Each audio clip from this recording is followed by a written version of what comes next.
please give us some bread? Y'all make some noise.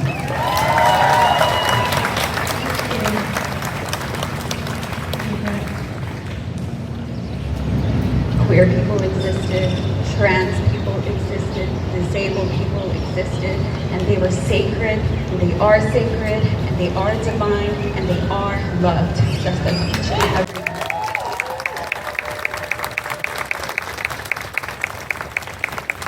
Thank you for being present here with me today.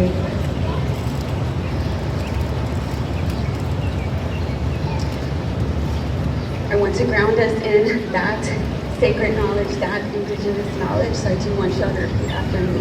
I am sacred, I am sacred, I am divine, I am divine, and I am loved. I am loved.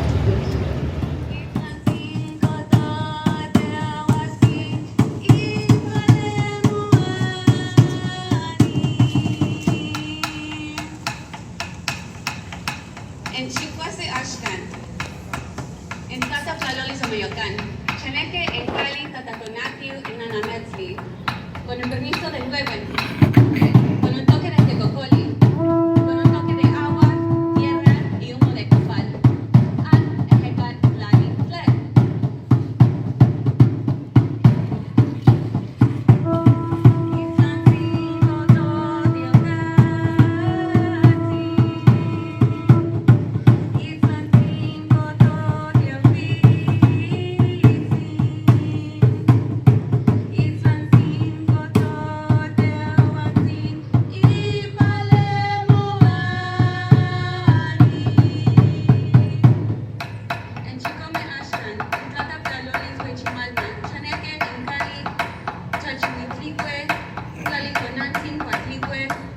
Con un toque de huehue, un toque de tecocoli, con un toque de agua, tierra y humo de copal. Al ejecan, tlali, tled.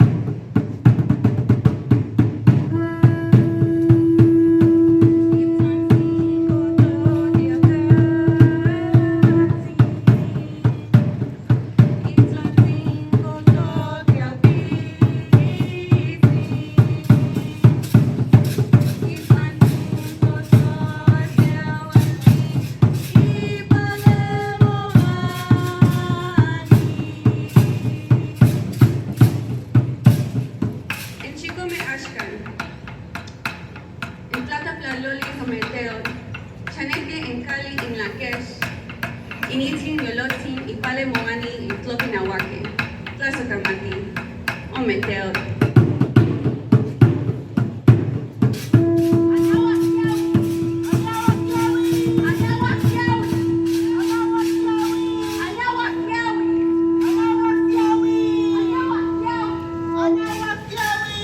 Thank you. Thank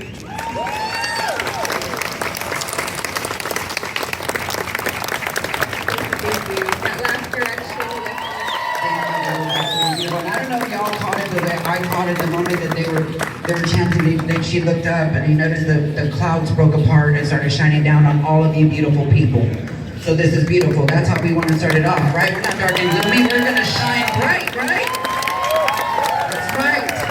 Ladies and gentlemen, it is my distinct honor to be your MC. I'm going to say this again. My name is Lindsay Andrews. I'm going to give you a chance really quick to know me really fast. I am the first trans woman to be a radio personality on Tejano Radio. I am the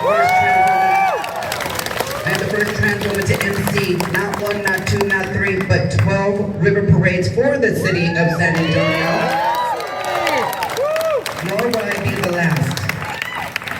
Boys and girls, there's so many anti-LGBT bills going on. There are 821 across the nation.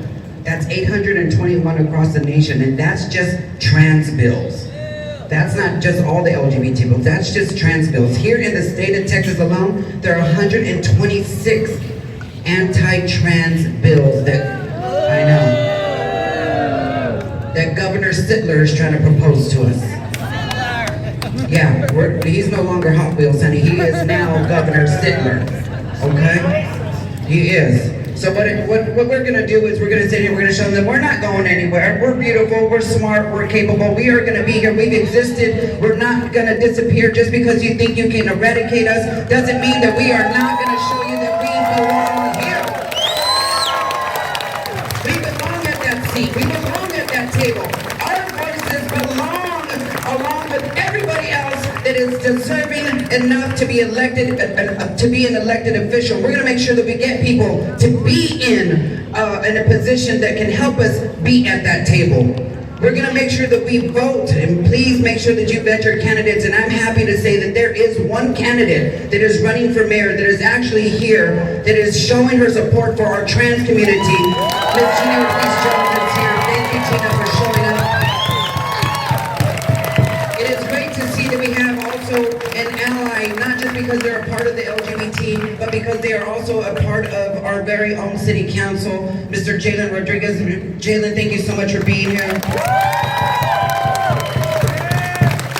And what it gives me pride to see all of this going on, because in the last 3 years, you have not seen that representation here during the March of Us. We have asked, we have pleaded, we've messaged, and I got involved, and we started getting more involved and doing a lot more things. And I'm glad to see the representation from our city. And for those that are future, which I'm gonna call it and predict it, our future mayor, okay? It's beautiful, but you know, there was a lot of fighting going on, and there was a lot of hardship and a lot of things that went on. And this beautiful person that I'm gonna bring on next is the founder. She's the reason why we all have been brought together. She came up with this idea along with J-Pan. Jeremy, put your hand up. There, you can't miss him. They came up with this idea and they ran with it. And I remember the first year was kind of small, and she was kind of nervous, and then it grew and it got bigger and it got bigger. This is the 3rd year, and I'm so happy that she made it here today. Ladies and gentlemen, it is my distinct honor to bring on your founder of Unfiltered Wings and the founder and creator of March of Us. Please give it up for Ms. Rain Garcia.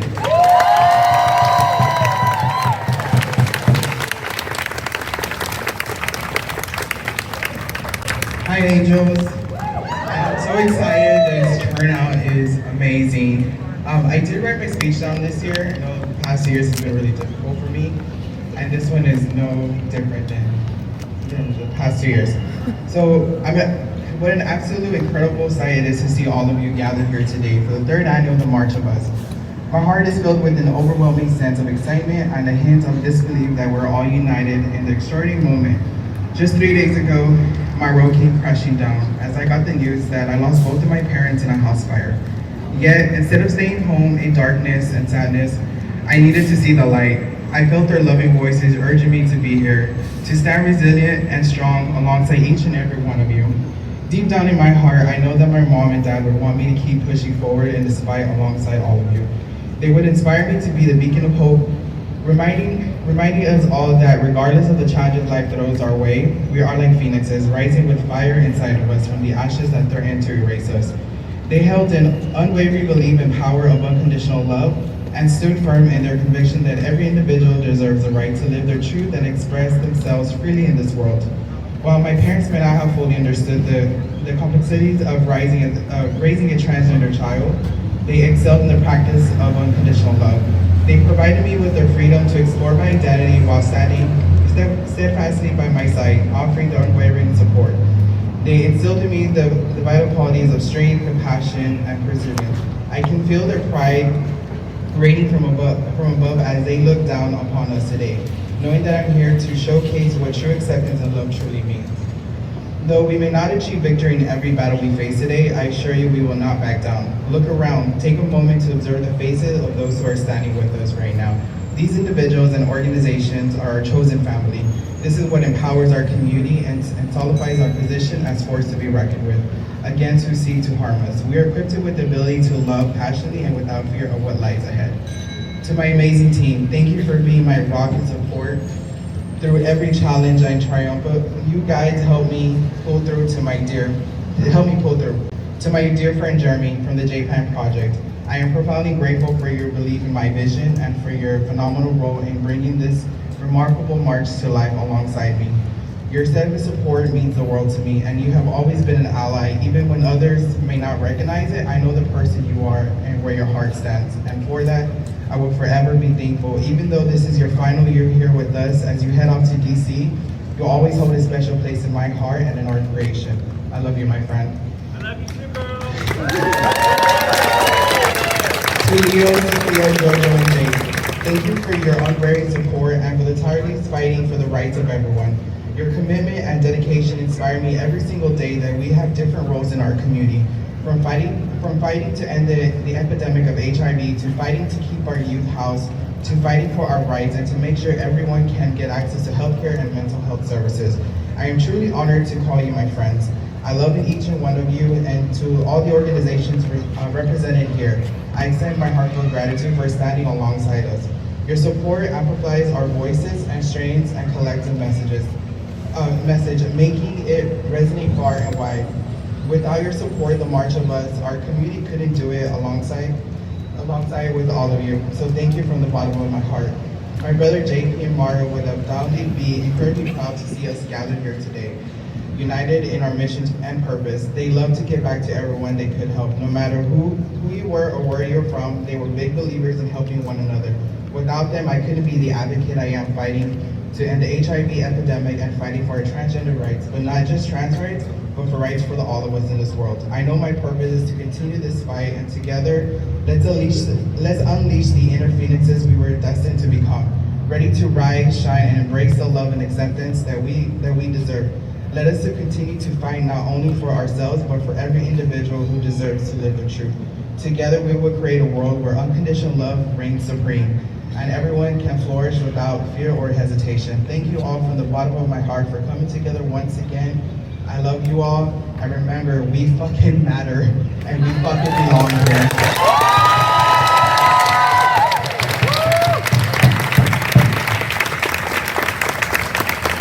Please give it up one more time, make some noise for Rain. But girls, I'm gonna bring on this next speaker. Please make some noise. He is your councilman. Please give it up for Mr. Jalen McGee Rodriguez.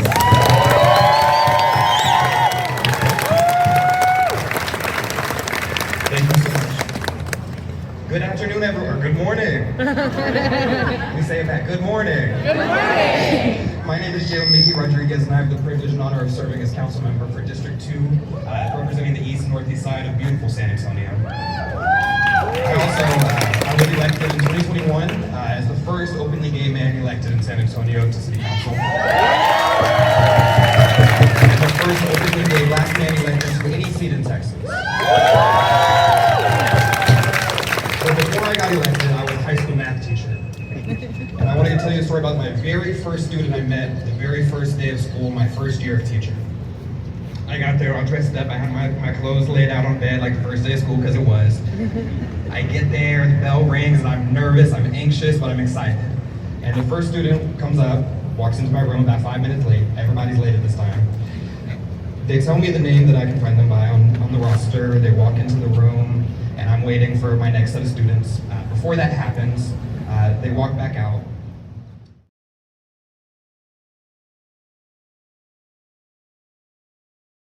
With me into City Hall, and I remember my very first Intergovernmental Relations Committee meeting, and I got there and we're talking about the state legislative session, which was ongoing. It had been the 7th session in a row, and there were so many ugly anti-LGBTQ bills being authored and being pushed through, and I asked, what is our stance as a city on that? And at that point, we had not taken any. Compassionate City USA, non-discrimination ordinance, San Antonio, all of these things that we pride ourselves on, and we weren't taking a stance on things as basic as bathroom bills and as human dignity and respect. And so this past year, the case is still the same. It took me saying I was going to vote against our lobbying agenda if we did not actively oppose anti-LGBTQ, anti-trans legislation, and I got my colleagues' support. And so for the first time ever, we made it a part of our legislative agenda that we were going to actively oppose any anti-LGBTQ legislation.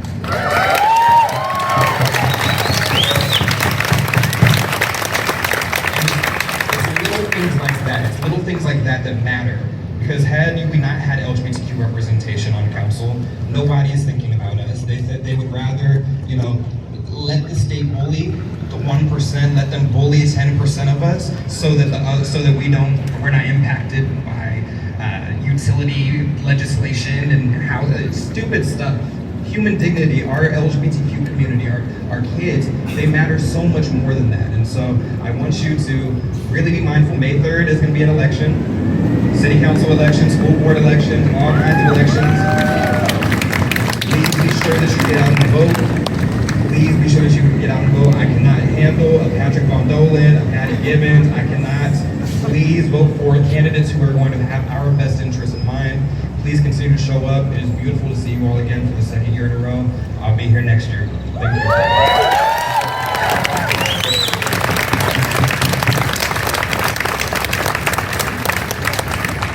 Yes. Oh, that's Jesus. Everybody looks so nice today. Everybody's fresh and ready to go. Yeah. Well, ladies and gentlemen, look around. Look to your left and look to your right. These are your sisters and your brothers. These are the people that see you, acknowledge you, hear you, love you, and know that you exist. So thank you to everybody for being here. Housing is a trans right. Healthcare is a trans right. Our very own existence is our damn right, okay? And I'm happy to bring on this next speaker. He is one of the organizers that helped put this together. He has done so much, and I'm so proud of him. I love to see him speak. And when I see him, I smile because of his story is so unique, but yet it resonates with so many of us. Ladies and gentlemen, please, please, please give it up for the very handsome Leo. Come on up, Leo.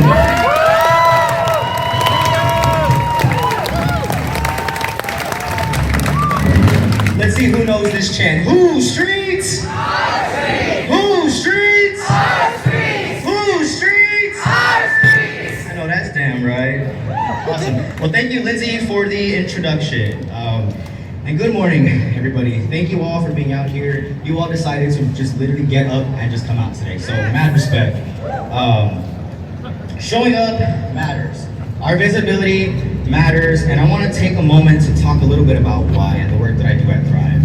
So the work that I do at Thrive Youth Center is all about helping LGBTQ youth exit homelessness and to make sure that we are creating a safe space where trans and queer young people can exist without fear, where they can access mental health, housing, and community, things that every person deserves. But the reality is, too many of us don't get that chance, and too many trans youth are struggling in a world that tells them they don't belong.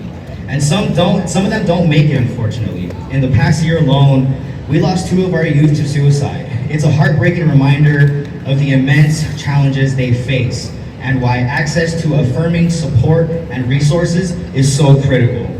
I know what it's like to feel that way because I was a trans youth once too.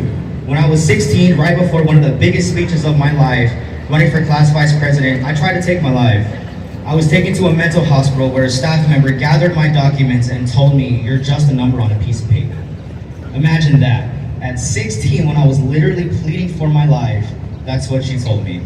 And at that moment, I decided I didn't need her anymore. And I begged the cop there to let me go with my parents, and thankfully he did. And that was the day that I decided to be my own champion. That was also around the same time that I came out as trans, right when SB 6, the bathroom bill, was introduced.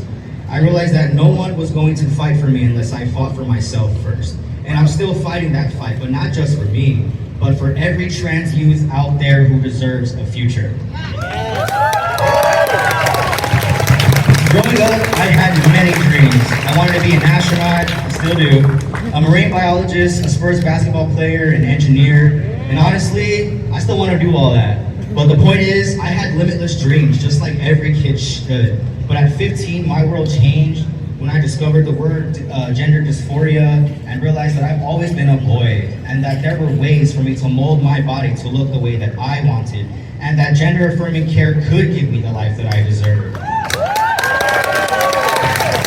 But the world doesn't always make it easy for us. Society pressures us to look a certain way and talk the same way and to fit into boxes that were never meant for us. And when we don't fit, we're punished for it. And instead of investing in the resources that could help trans youth thrive, San Antonio's proposed budget for 2025 includes $664 million for more police. Money that could be spent on housing, mental health care, education, and community programs. Imagine what the world would look like if we reallocated funding towards building a more equitable, more just society. Because at the end of the day, trans youth just want to exist in peace. We have dreams, we have ambitions, and we want to build our futures like everyone else. And that starts with visibility, with showing up, with resisting those who tell us we don't belong, and proving to ourselves and the world that we do in fact fucking belong. So today, I ask all of you, continue to show up, continue to exist, continue to resist, because our visibility is power. And imagine a world where every trans kid wakes up knowing they are safe, loved, and supported. And that road is possible, but only if we fight for it. Thank you. That's right. Give it up for Leo, y'all.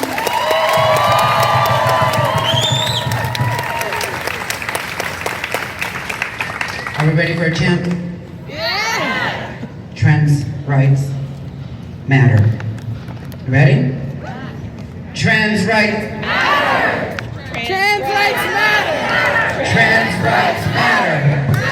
rights matter. Trans rights matter. Trans rights matter. Trans rights matter. Trans rights matter. So they can hear Trans you. rights matter. Trans rights matter. Trans rights matter. Trans rights matter. Ladies and gentlemen, it does matter. We matter. We're always going to be part of this, and we thank y'all so much. Once again, I'm so happy to see so many of y'all and so many familiar faces and so many faces that I have not had the honor of seeing before, but I'm just glad to see every single one of you standing here united, because united will never be divided, okay? Ladies and gentlemen, this next speaker, they come to you all the way from, as a student from UTSA, majoring in Mexican American Studies. I'm gonna let them say their story. Please give it up for Marciela.